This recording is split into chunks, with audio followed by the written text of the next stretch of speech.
The former home of Queen frontman Freddie Mercury is for sale in London. Built in 1907, the Kensington property features a bar, a library, fully mirrored dressing room. The house went to his best friend Mary Austin after his death in 1991. Garden Lodge sits on Logan Place in Kensington, London. Behind a green door so ordinary you'd walk past it without a second glance. For 30 years after Freddie Mercury died inside it, that door became one of the most quietly visited shrines in the world. Fans pressed letters into its frame, painted tributes across its panels, and covered it so thoroughly in handwritten notes that it eventually sold at auction for over £400,000, almost exactly what Freddie had paid for the entire house back in 1980. But the door was never the real story. What was behind it was. And what people eventually found inside told them things about Freddie Mercury that no concert, no interview, and no biography ever quite managed to. The house that Freddie built. Most people know Garden Lodge as the place Freddie Mercury died. What fewer people know is what he spent 11 years building inside it, and why the home itself became one of the most revealing portraits of who he actually was. Freddie bought the property in 1980 at the height of Queen's commercial power. The price was £500,000, a significant sum for a terraced house on a quiet Kensington street. On the outside, it looked like any other Georgian property in the neighborhood. A green front door, a modest facade, nothing that would suggest the person living inside had just played to 100,000 people at Wembley. That was exactly the point. Behind the door, Freddie stripped the place down and rebuilt it in his own image. The walls of the main reception rooms were painted a deep saffron yellow, warm, bold, and impossible to ignore. The same quality he brought to everything he touched.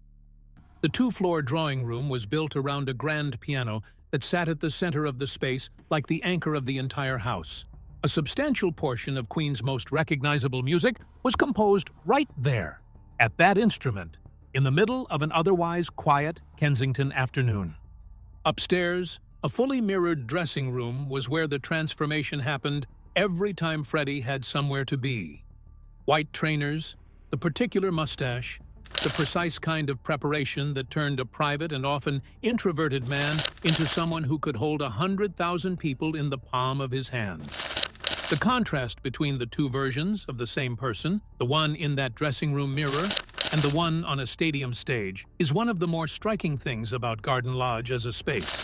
The garden was something Freddie designed personally. In Kensington, where private outdoor space is genuinely rare, he created a Japanese-influenced garden with magnolia trees, water features, and sculpted topiary that gave the whole area an atmosphere completely removed from the city surrounding it. A music room looked directly out over it. So did the bar, where he entertained the small group of people he trusted enough to invite inside. The house wasn't designed to impress visitors the way a traditional rock star's home might be. It was designed to be livable, a place you could actually exist in quietly. Mary Austin, who knew the house from the moment Freddie bought it, described it as a place that immediately felt like peace. Not a showpiece. An artist's home. That description matters because it captures something about Garden Lodge that gets overlooked when people focus only on its value or its contents. It was built around comfort, not spectacle. The spectacle was saved for elsewhere. What was in it, though, and what it eventually gave up when the doors finally opened, that's where it gets considerably more interesting. The man those walls were built to protect. Garden Lodge didn't become a fortress by accident.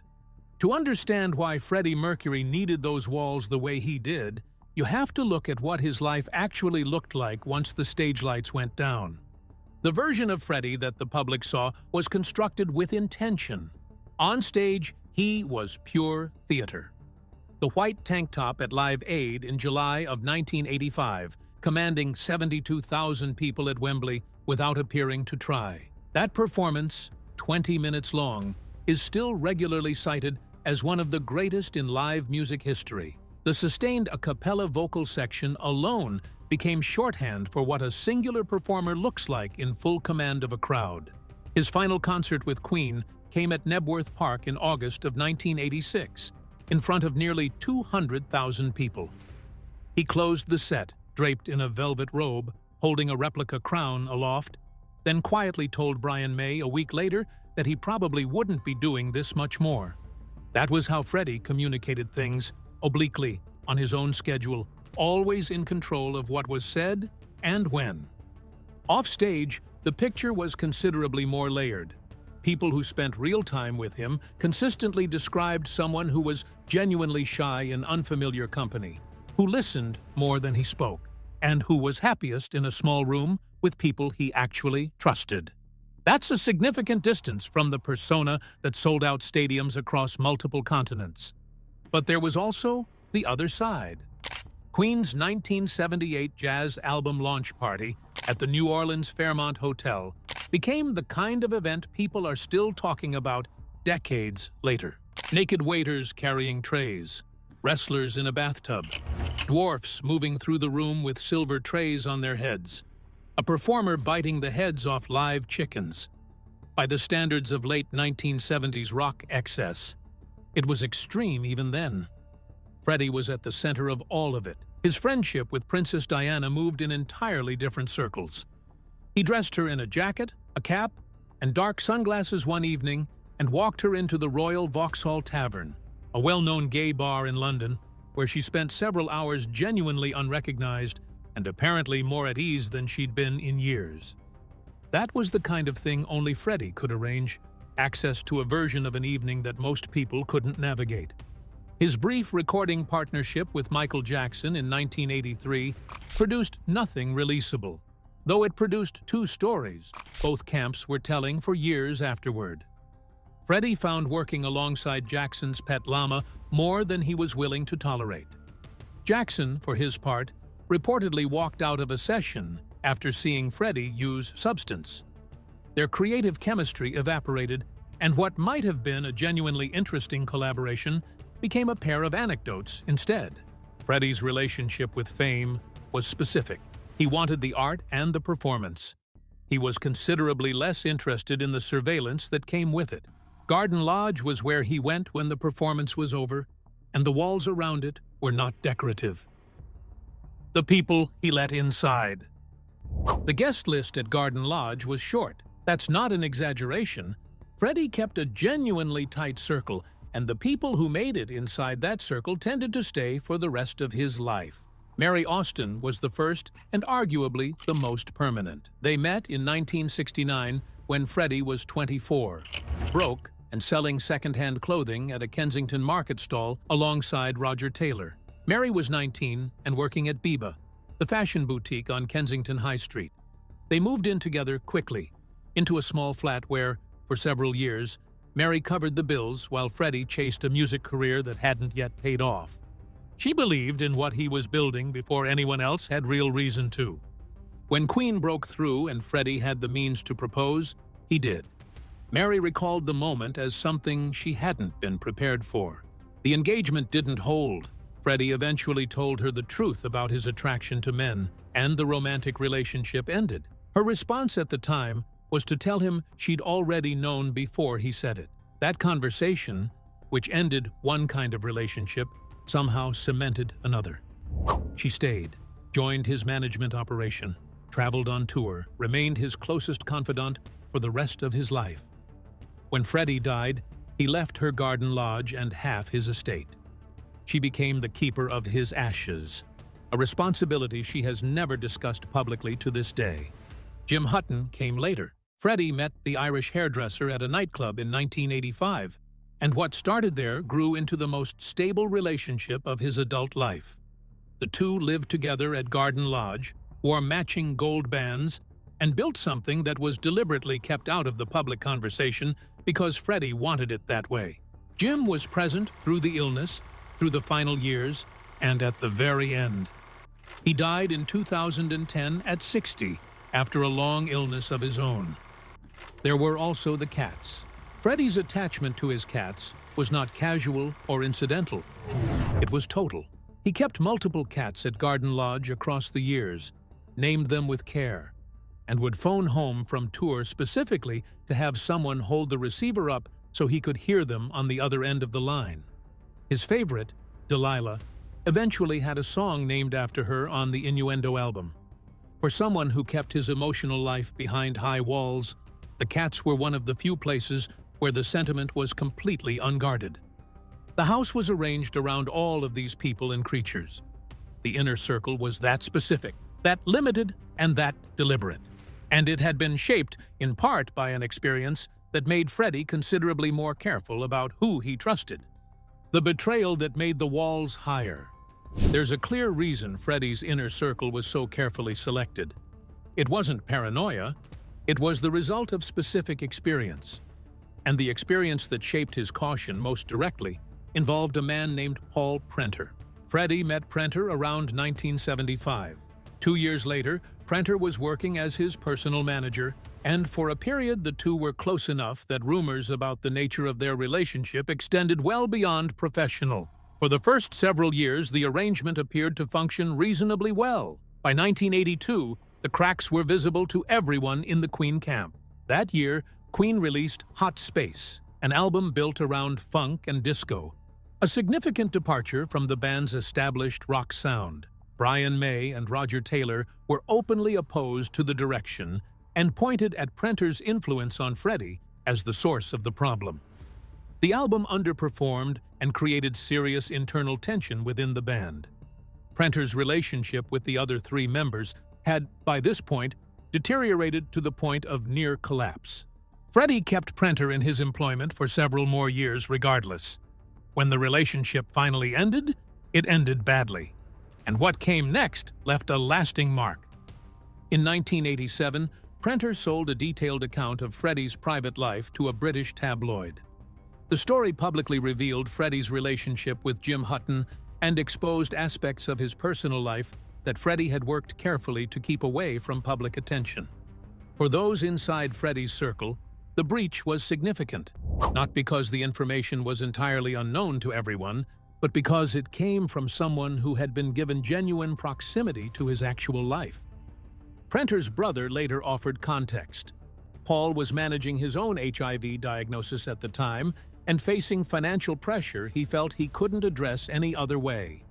That context adds a layer of complexity without resolving the central fact of what he chose to do. What it did to Freddie was accelerate something already in progress.